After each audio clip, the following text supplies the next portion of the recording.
Halo, assalamualaikum warahmatullahi wabarakatuh, teman-teman. Selamat datang kembali di channelnya saya, Hermi PW. Tonton sampai selesai ya teman-teman, karena hari ini saya mau masak kembang kates atau bunganya dari pepaya. Dan saya mau mengajak teman-teman semua untuk melihat-lihat kebun yang ada di belakang rumah saya, yang biasanya saya tunjukkan sedikit-sedikit di setiap video itu loh teman-teman. Nah, sebelum itu temani saya masak dulu ya. Nah, hari ini kan saya juga mau masak tahu bacem dan tempe bacem. Bumbunya kan ada ketumbar ya teman-teman. Tapi sebelum saya gunakan untuk membuat bumbu bacem, ini ketumbarnya saya buat untuk minuman dulu untuk suami saya. Jadi salah satu minuman ultimate yang biasa saya bikinkan untuk suami itu salah satunya adalah seduhan air dari ketumbar, karena ketumbar itu banyak sekali manfaatnya, diantaranya untuk ibu menyusui bisa memperbanyak ASI, kemudian bisa untuk mengontrol kolesterol, melancarkan peredaran darah yang menyumbat di jantung, melancarkan pencernaan, kemudian infeksi pada mata, bisa untuk mengatasi sembelit, memperbaiki sindrom iritasi pada usus besar, meredakan radang, gatal-gatal, bahkan bisa untuk meremajakan kulit loh ya. Nah, tapi untuk air seduhan ketumbar ini juga ada indikasinya untuk penderita penyakit hati, gangguan pernafasan, dan kulit sensitif. Itu sebaiknya tidak terlalu sering untuk mengkonsumsi seduhan air ketumbar ya teman-teman. Nah, untuk sayur kembang katesnya saya campur teri ya. Itu tadi saya sudah goreng teri.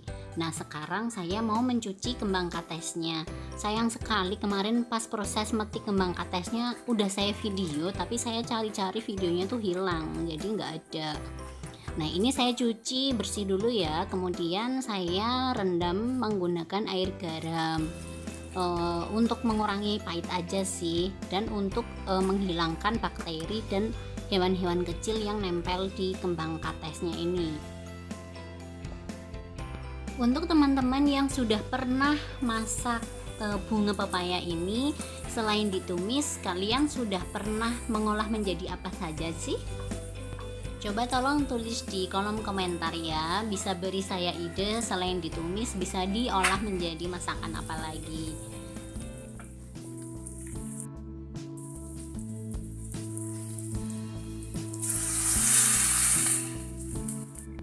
Nah, tadi sambil menunggu air yang untuk menumis itu mendidih, saya sambil untuk cuci gelas dan peralatan yang tadi saya gunakan untuk membantu proses saya masak. Mipil gitu loh teman-teman, biar nggak numpuk banget. Karena kalau sudah terlanjur numpuk kan kadang membuat saya itu males gitu loh untuk cuci-cuci dan bersih-bersih.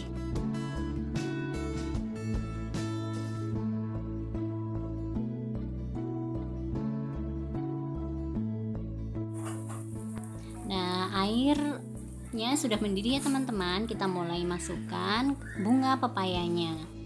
Masukkan semuanya. Ini kayaknya aku masaknya kebanyakan deh. Ya enggak sih ya? Kok jadinya banyak banget ya? Nah, saya beri kaldu bubuk, kemudian gula pasir, dan saya tambahin garam. Untuk gulanya, kenapa saya menggunakan gula pasir untuk masakan yang hijau-hijau kayak gini, supaya dia warnanya tetap hijau cerah teman-teman. Nah, alhamdulillah ini sudah matang semua ya. Itu air seduhan ketumbar tadi. Kemudian itu bacemnya, ada yang versi digoreng dan versi utuh tanpa digoreng.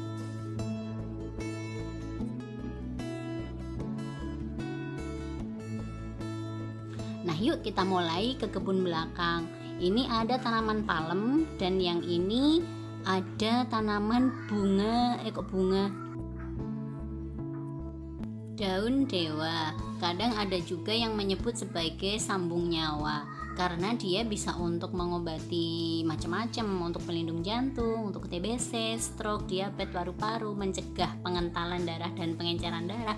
Jadi dia itu fungsinya untuk melancarkan peredaran darah loh. Ini tanaman bawang merah teman-teman. Nah, untuk cara mengonsumsinya, bisa juga diseduh seperti pengganti teh itu loh. Ambil aja 5 daun lembar daun dewa ini, kemudian di pre atau diseduh dengan air panas, dinikmati anget-anget. Atau kalau mau direbus, ambil sekitar 7 lembar daun dewa segar, kemudian direbus dengan 3 gelas air dan sisakan menjadi 2. Itu dikonsumsi 2-3 kali sehari ya. Nah, ini ada tanaman ini bibit pare teman-teman. Kemarin biji dari pare yang sudah saya masak itu disemai kembali. Nah, ini ada tanaman daun bawang. Ini kalau nggak salah alpukat ya, saya lupa. Itu ada kembang mawar juga.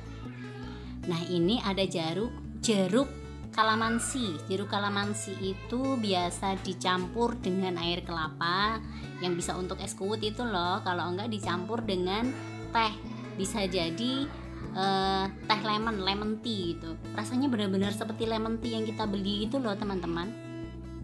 Nah, ini ada stroberi tapi dia belum pernah berbuah. Nah, ini bibit kangkung. Bibit kangkung ini cepet banget numbuhnya. Ini baru umur sekitar 2 atau 3 hari. Nanti tinggal nunggu sekitar 17 hari lagi dia akan sudah siap untuk dipanen. Nah, ini adalah bayam merah ya. Sengaja dibiarkan tumbuh menjadi tua kayak gini ya, karena kita mau ngambil biji bayamnya untuk nanti disemai lagi teman-teman. Nah, ini untuk organik kita sudah tahu pasti ya bahwa daunnya itu bolong-bolong karena dia tidak disemprot pestisida. Nah, ini ada tanaman ciplukan teman-teman. Ada yang tahu ciplukan? Itu loh tanaman yang suka tumbuh di sawah-sawah. Ternyata ini banyak sekali manfaatnya. Bisa untuk mencegah kanker, menurunkan resiko penyakit jantung koroner, mencegah stroke, mengatasi tekanan darah tinggi, dan lain-lain. Nah, ini bisa dimakan buahnya aja, dan seluruh bagian dari tanaman ini juga bermanfaat. Caranya dipotong kecil-kecil sekitar 5 sentian, kemudian dijemur sampai kering, baru disimpan di toples ya. Nah, itu bisa untuk direbus atau diseduh aja. Bisa dikonsumsi sebanyak 3 kali sehari ya, karena ini juga bisa untuk ini loh, obat flu dan untuk antiinflamasi. Nah, ini ada bonsai apa ini ya? Saya lupa, adenium ya, betul, adenium. Kemudian ini ada tanaman anggur teman-teman. Nah, ini bunga asoka. Itu ada bibit kangkung lagi ya, dan itu ada tanaman bambu kuning, bambu yang pendek-pendek itu loh yang rimbun. Nah, ini tanaman puring. Dia kalau dibiarkan di tempat yang panas, dia warnanya daun berubah loh jadi cantik, ada yang merah, ada yang kuning kayak gitu. Sedangkan kalau ditanam di tempat yang teduh, dia daunnya hijau biasa aja. Nah, ini daun ubi jalar. Kalau yang ini khusus untuk dimasak ya, yang di bawahnya tidak ada umbinya. Karena dia rasanya tuh nggak langu. Tahu langu nggak? Saya nggak tahu bahasa Indonesianya langu, jadi mohon maaf ya, terjemahkan sendiri. Nah, itu ada bibit alpukat. Nah, kemudian yang ini adalah tanaman binahong. Yang ini loh yang batangnya merah, daunnya hijau. Ini daunnya agak tebel ya teman-teman.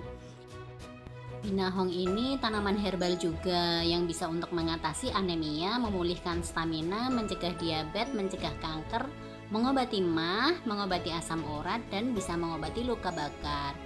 Tapi perlu diingat bahwa mengkonsumsi air rebusan atau ekstrak daun binahong secara berlebihan hanya akan mendatangkan efek samping bagi tubuh, yaitu memicu terjadinya stroke dan hipertensi. Jadi dilarang dikonsumsi bersama dengan zat yang itu seperti teh dan kopi, dan tidak untuk dikonsumsi ibu hamil dan ibu menyusui. Karena dia bisa memicu pusing, gelisah, mual, muntah, insomnia, dan jantung berdebar gitu. Nah, itu tadi ada bibit kencur ya teman-teman. Dan yang barusan tadi adalah tanaman cabai rawit kecil yang biasa digunakan untuk lalapan. Cabai rawit itu juga bisa digunakan untuk obat ambeien. Jadi dia ditelan bulat-bulat kayak gitu teman-teman yang udah tua. Kalau yang ini adalah suruh-suruhan. Teman-teman juga pasti tahu dong, ini banyak numbuh liar di tempat yang agak lembab kayak gitu.